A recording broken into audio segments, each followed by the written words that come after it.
Olá, hoje a gente vai mergulhar numa arquitetura invisível que sustenta praticamente todas as nossas interações, o direito das obrigações. Pode até parecer um tema super técnico, né? Mas na verdade é o projeto, o blueprint por trás de cada promessa, cada compra e cada contrato que fazemos. Vamos entender de vez como essa estrutura funciona. Para a gente desvendar isso, nosso roteiro é bem simples. Primeiro, vamos partir da ideia de uma promessa. Depois, a gente disseca a anatomia da obrigação. Na sequência, vamos descobrir o que é a tal da cola jurídica que une as partes, entender o que é a prestação e, por fim, ver como tudo isso acontece no mundo real, no nosso dia a dia. Bom, tudo começa com uma coisa bem humana, bem fundamental, uma promessa, um acordo. É exatamente aqui que a semente de uma obrigação jurídica é plantada.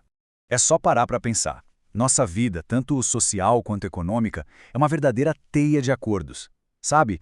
Desde um simples aperto de mão para fechar um serviço, um clique para comprar algo online, até aquelas gigantescas transações empresariais.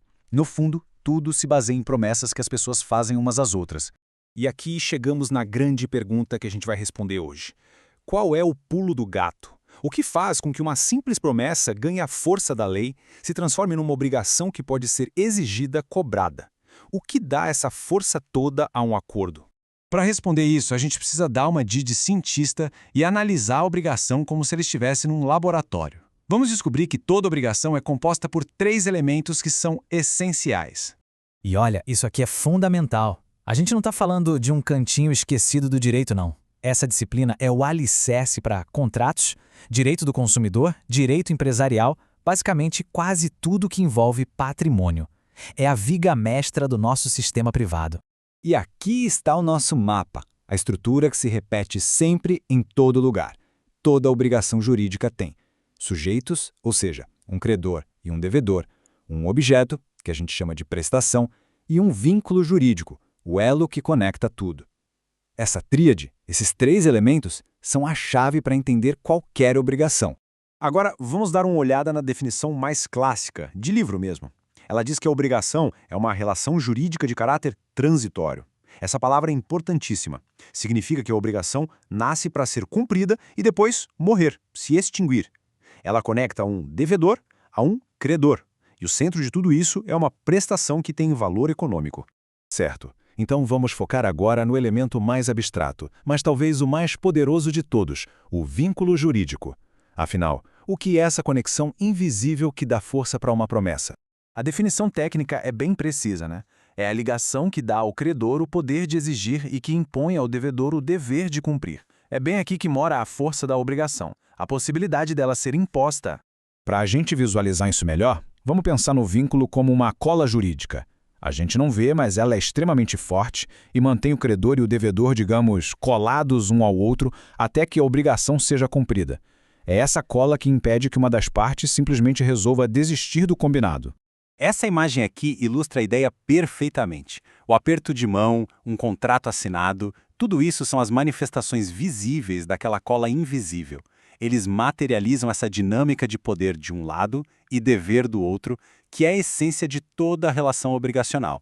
E de onde é que vem essa cola, afinal? Basicamente de 3 lugares. Ela pode vir da própria lei, como na obrigação de pagar impostos, da nossa própria vontade, quando assinamos um contrato, por exemplo, ou até mesmo de um ato ilícito, que gera o dever de indenizar a vítima. Ok, já entendemos a cola que une as partes. Mas o que exatamente precisa ser feito? Agora, a gente vai para o segundo elemento, a prestação. Esse é o coração, a substância da obrigação.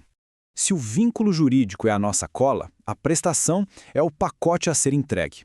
É a ação concreta que o devedor precisa realizar, dar alguma coisa, pagar uma quantia, fazer um serviço ou até mesmo não fazer algo. É o conteúdo, aquilo que é tangível na promessa. Mas atenção, porque não é qualquer pacote que serve. Para a obrigação ser válida, a prestação tem que cumprir 4 requisitos básicos. Tem que ser lícita, ou seja, permitida por lei, tem que ser possível de ser feita, tem que ser determinada ou, no mínimo, determinável e, por fim, tem que ter valor econômico. Tem que ser algo que possa ser avaliado em dinheiro. Agora, um ponto que é crucial, principalmente para quem estuda direito. A prestação tem, na verdade, 2 faces. De um lado, o débito, Schuld em alemão, que é a promessa em si, o dever de entregar o tal do pacote. Do outro lado, a responsabilidade, ou Haftung, E o que é isso? Bom, é o que acontece se o pacote não foi entregue. É a consequência, é quando o patrimônio do devedor fica sujeito para garantir aquele cumprimento. Então guardem isso. Débito é a dívida, responsabilidade é a garantia. Bom, a gente já viu a teoria, a anatomia da coisa. Agora, vamos juntar todas essas peças e ver como essa estrutura pulsa no nosso dia a dia, no mundo real. O mais legal desse conceito todo é o quanto ele é universal. Aquela estrutura de credor, devedor, prestação e vínculo vale tanto para a compra de um iogurte no mercado, quanto para um contrato super complexo de fusão entre empresas. A escala muda, a complexidade muda, mas o projeto, a base, é exatamente a mesma. E a visão mais moderna do direito vai além. Uma obrigação hoje não é vista só como um evento estático de pagar e receber. Não. É um processo, algo dinâmico, que envolve vários deveres ao longo de toda a relação, como o dever de informar, de cooperar, de agir com lealdade, tudo isso baseado no princípio da boa-fé. E esse gráfico aqui mostra isso de um jeito brilhante. A obrigação é como um iceberg. A pontinha que a gente vê é a prestação principal, tipo pagar o preço. Mas, debaixo d'água, existem os deveres secundários, como entregar o produto com manual de instruções, e os deveres anexos, que valem o tempo todo, como agir com lealdade e transparência. Então, no final das contas, essa estrutura de 3 partes que a gente analisou não é só teoria jurídica. É um mecanismo que transforma promessas em certezas. É o que permite que a gente confie uns nos outros para investir, para comprar, para construir. No fundo, é a engrenagem que faz a confiança girar na nossa sociedade. Vale a pena pensar nisso na próxima vez que alguém fizer uma promessa.